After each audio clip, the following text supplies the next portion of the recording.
একজন মহিলা ওমর রাদিয়াল্লাহু তাআলা আনহুর যুগে বাহরাইন থেকে আসতেছে মক্কা মদিনার দিকে। 850 কিলোমিটার রাস্তা মহিলাটা চলাচল করেছে পায়দল, কোনো বাহন নাই, ওট নাই, ঘোড়া নাই। আর মহিলার সারা শরীরের ভিতরে স্বর্ণ অলংকার, হীরা মানিক মুক্তা। বাবার যা জায়গা পাইছে, স্বামীর যা জায়গা পাইছে সবগুলি বিক্রি করে মদিনায় আসছে। পকেট নিজের ব্যাগ ভর্তি টাকা, শরীর ভর্তি গহনা অলংকার। মদিনাতে আসার পরে আল্লাহর নবীর রওজার সামনে দাঁড়িয়ে সালাম দিচ্ছে আর বলছে, নবী হে, বাহরাইন থেকে আমি এসেছি, 850 কিলোমিটার রাস্তা অতিক্রম করেছি।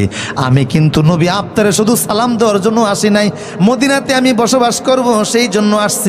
এখন এই মদিনাতে আমারে কে থাকার জায়গা দেবে আমি জানি না। হযরত ওমর তখন মসজিদে নববীতে ছিলেন। উনি বললেন, মা, মদিনাতে বসবাসের জন্য জায়গা লাগবে, আমি আমিরুল মুমিনিন, আমাকে বলো, আমি জায়গা দিচ্ছি। তুমি কোথা থেকে আসছো? মহিলাটা বলল, আমি বাহরাইন থেকে আসছি। কিভাবে আসছো? হেঁটে হেঁটে আসছি। কত মাইল? 850 মাইল। তোমার শরীরের ভিতরে গহনায় ভরা, হাতের ভিতরে ব্যাগ ভর্তি টাকা। তোমার দিকে কোনো ছিনতাইকারীকে তাকায় নাই, কোনো দর্শনকারীকে তোমার দিকে নজর দেয় নাই। মহিলা বলল, আমি রাতেও হেঁটেছি, দিনেও হেঁটেছি, 850 কিলোমিটার পথ আমি অতিক্রম করে আসছি। মনে হচ্ছিল যেন মুমিনদের বাজারের মধ্যে দিয়া যাচ্ছি।